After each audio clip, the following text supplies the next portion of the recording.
No matter what he achieves, there's always going to be a taint on it. I don't want that for him at all. I want him to get ahead on his own brains, of which he has plenty. I'll give you $10 for that light. $10 for this light? Uh-huh. You're going to have to do a little better than that, my friend. No matter how you divide people, economic lines, racial lines, it isn't right to treat people differently. Judging people based on their skin color is racism, no matter which way you look at it. But believe it or not, expressing that opinion on a college campus can be considered hate speech. That's what happened at a number of schools where students held so-called affirmative action bake sales. These sales offer identical pastries at different prices depending on the race of the buyer. The purpose is to illustrate affirmative action and mock it at the same time.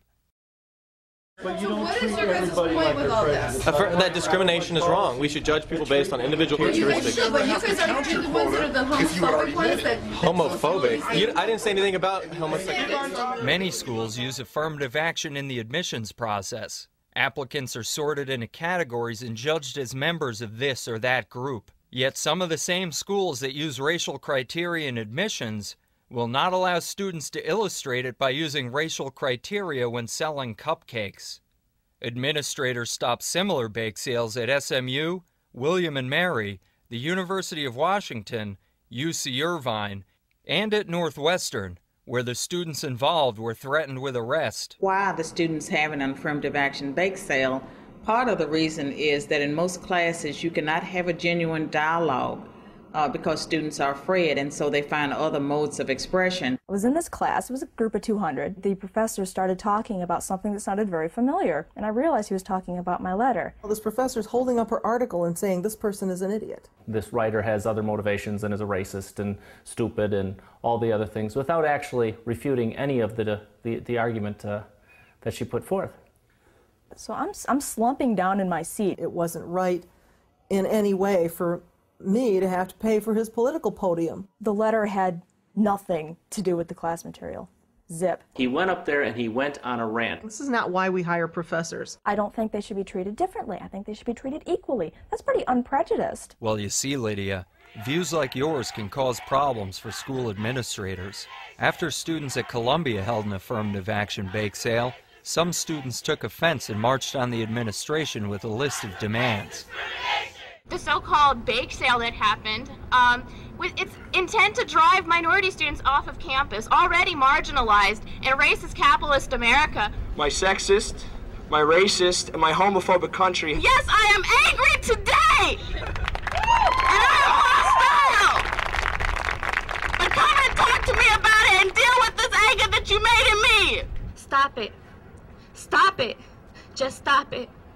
The anti-affirmative action bake sale was 3 weeks ago. I need my university to be a vehicle for change and understanding. We were out here protesting for 2 days before he made a statement.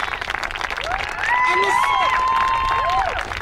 this statement was incredibly weak. We are going to be giving them a list of demands and suggestions as to what we think that office can be doing. We want structural change. That's what we want. We want things to really change on campus.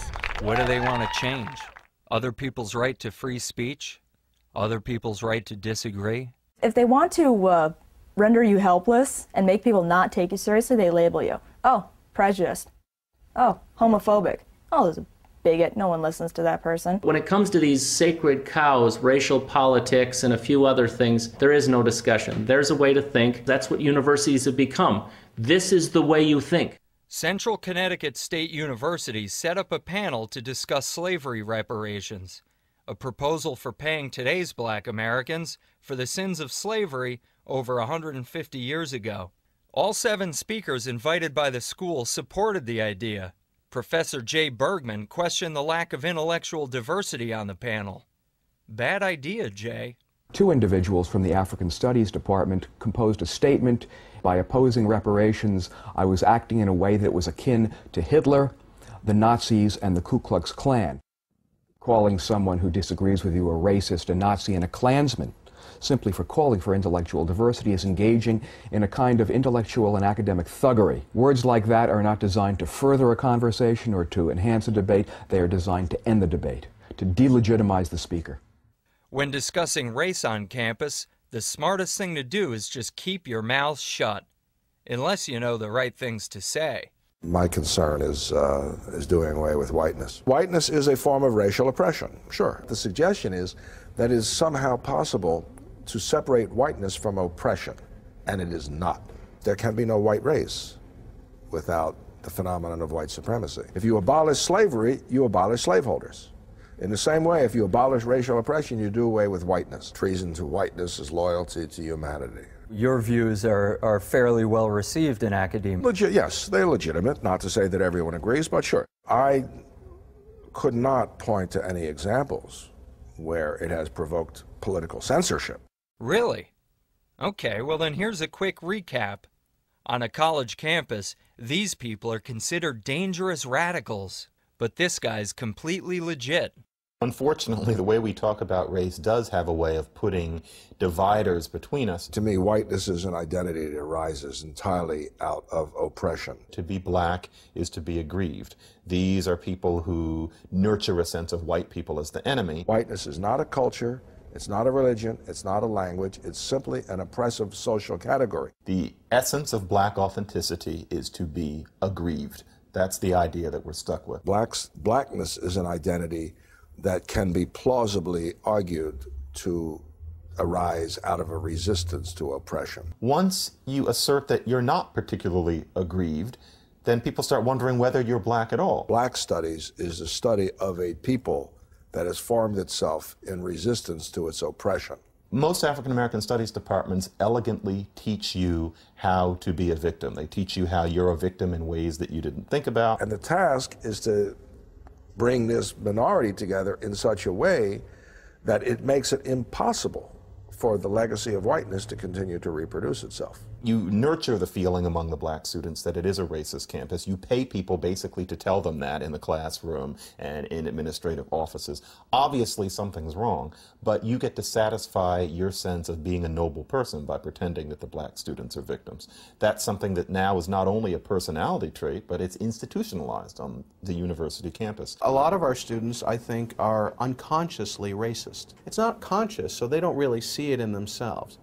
And of course, that's something that nobody wants to admit, that they're unconsciously a racist. So to protect students from all these unconscious racist zombies roaming around campus, many schools have turned to an old idea, segregation.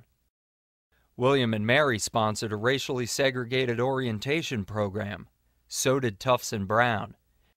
At many schools, students can live all their years in racially and ethnically segregated housing. Even graduation day itself is segregated on a number of campuses. From the time students first set foot on campus to the minute they leave, schools are preaching racial separatism, and all in the name of diversity. For all the lip service that's paid to, inclusion and, racial harmony, the exact opposite is what you see on a college campus. I've never been to a more segregated environment than I have here. I could see a segregationist coming on our campus and completely loving what they're seeing. All the non-white students are stuffed over in the multicultural center. The women are all in the women's center, and the gays are in the gay center. Well, we're headed towards greater polarization, and I believe that a lot of that has to do with the fact that we've taken identity politics too far. People are so exquisitely sensitive and so exquisitely vigilant that they end up condescending